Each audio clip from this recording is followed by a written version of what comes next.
गुरुदेव। नमस्ते गुरुदेव। नमस्ते तैयार रहेंगे रेणु बडला। गुरुदेव के चरणों में 3 बार नमोस्तु नमोस्तु नमोस्तु। छुल्लगी जी के चरणों में इच्छामि। महर्षि, मेरा यह प्रश्न है कि माँ पूजनीय भी है और पुत्र के लिए सर्वस्व भी होती है, फिर भी आज के बेटे माँ की उपेक्षा क्यों करते हैं?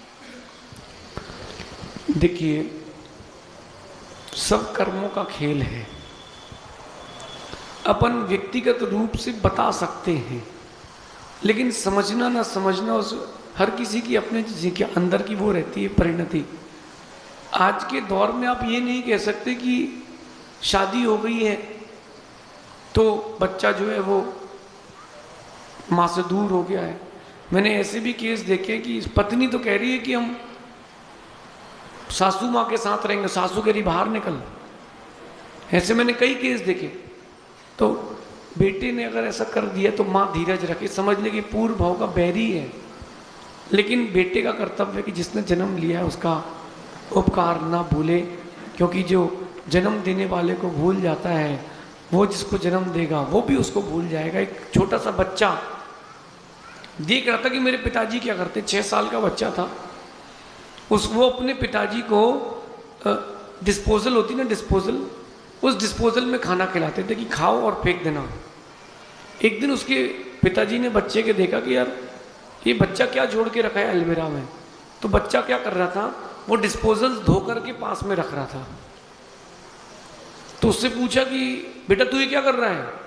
बोले पापा आप दादाजी को डिस्पोजल में खिलाते हो, इस थाली में खिलाते हो, तो प्लास्टिक तो बैन हो रही है, अब आप बूढ़े हो जाओगे तो मैं किस में खिलाऊंगा, इसलिए संभाल के रख रहा हूं। उस बच्चे को ये लगा कि वृद्ध अवस्था में इसमें खिलाना पड़ता है। तो आपके बच्चे सीखेंगे तो आपका क्या होगा? संस्कार कहीं नहीं जाते। फिर भी समझने की बात है। जो माता पिता का नहीं हुआ पुण्य भी उसका कभी नहीं हुआ, ऐसा समझिए। नमस्ते गुरुदेव। अगले जी कैसे अगले तैयार रहेंगे जैनेन्द्र जी चेस साहब। नमोस्तु गुरुवर। नमोस्तु इच्छामि गुरुदेव। गुरुदेव मेरा पूछना है, ज्ञान चालीसा में एक दोहा आता है, ज्ञान चालीसा में एक दोहा आता है, पुण्य चीज कुछ और है, धर्म चीज कुछ और। पुण्य जगत का खेल है और धर्म मोक्ष की ठोर।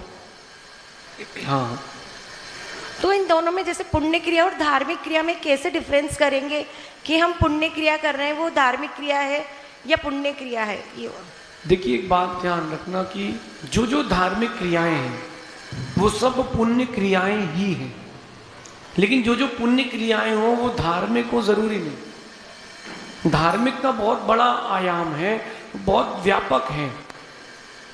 अगर आपने किसी रास्ते चलते गरीब की मदद कर दी है तो वो दया है, वो पुण्य का कारण है, लेकिन वो धार्मिकता हो जाए जरूरी नहीं है। धार्मिकता बहुत बड़ी है। भगवान की आराधना, गुरुओं की उपासना, किसी गरीब के प्रति दया भाव, ये सब उसके अंग हैं। तो धार्मिकता की जो क्रियाएं हैं वो सब पुण्य क्रिया के अंदर आएगी, लेकिन जो पुण्य क्रिया हो वो धार्मिकता के अंदर आए जरूरी नहीं है, क्योंकि सामान्य रूप से भी क्रिया करके पुण्य कमाते। मैं एक बात बताता हूँ, गूढ़ सिद्धांत पे आना।